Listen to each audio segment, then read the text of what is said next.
신문 읽어준 남자입니다. 국민의힘의 이준석 대표의 운명 2주 뒤로 연기됐습니다. 마치 어떤 드라마의 명대사처럼 2주 뒤에 봅시다. 국민의힘 윤리위가 이런 결정을 내린 겁니다. 본인의 소명도 들어보고 나서 어떻게 할지 결정하겠다는 건데 일단 이 대표의 측근 김철근 실장에 대해서는 징계 절차가 돌입됐습니다. 잠시 후에 관련된 이야기, 뜨거운 이야기 나눠보겠습니다.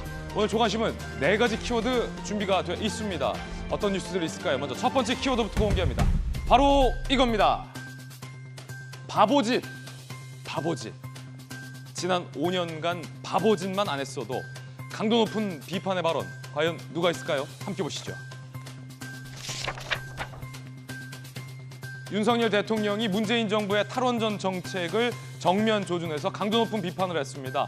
5년간 탈원전 바보짓 했다. 이 바보짓 안 했으면 전 세계에서 우리를 겨눌 수 있는 라이벌은 없었을 것이다. 이런 얘기를 했습니다. 원전 세일즈 100방으로 뛰겠다라고 얘기했습니다. 당선 후 2번째 원전 기업을 찾은 겁니다. 잠시 후에 그 장면 직접 보겠습니다. 자, 이어서 두 번째 키워드 살펴보겠습니다. 두 번째 키워드는 이겁니다. 번복. 한겨레 신문이 쓰고 있는 기사인데요. 뭐가 번복됐을까요?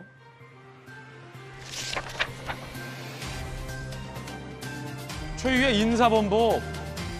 치안감 인사가 있었는데 2시간 만에 번복이 됐습니다. 파문입니다. 일각에서는 대통령실의 의중이 반영돼서 번복된 거 아니냐. 대통령실은 우리 건들지 않았다.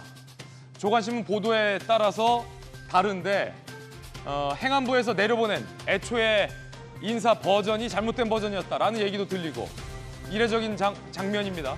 어떻게 이렇게 된 건지, 정말로 경찰 인사에 대통령실의 입김이 작용한 건지 아닌 건지 잠시 후에 이야기 나눠보겠습니다. 자, 이어서 다음 키워드입니다. 세 번째 키워드는 2주. 한국일보가 쓰고 있는 기사입니다. 2주.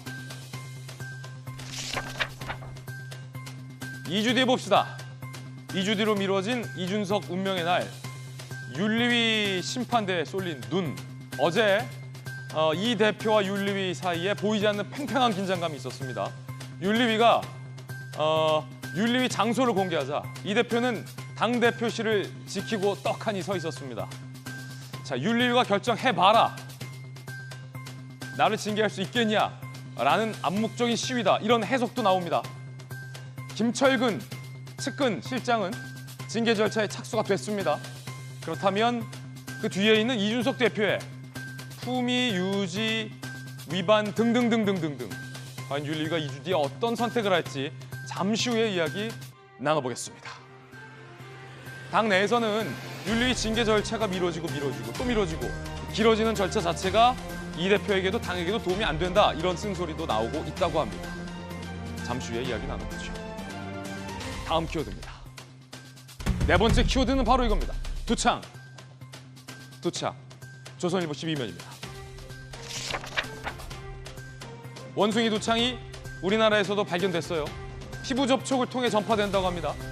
호흡기 감염은 희박하다라고 하는군요.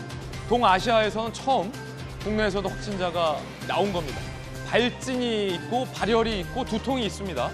그래서 수포보다도 이 발열이 있는지 두통이 있는지 발진이 있는지 이 초기 증상을 유의 깊게 살피셔야 한다고 합니다. 그래도 다행인 것은 밀접 접촉이 아니면은 전파 가능성이 낮다라고 합니다. 조심해야겠습니다. 그래도 지금까지 신문 읽어주는 남자였습니다.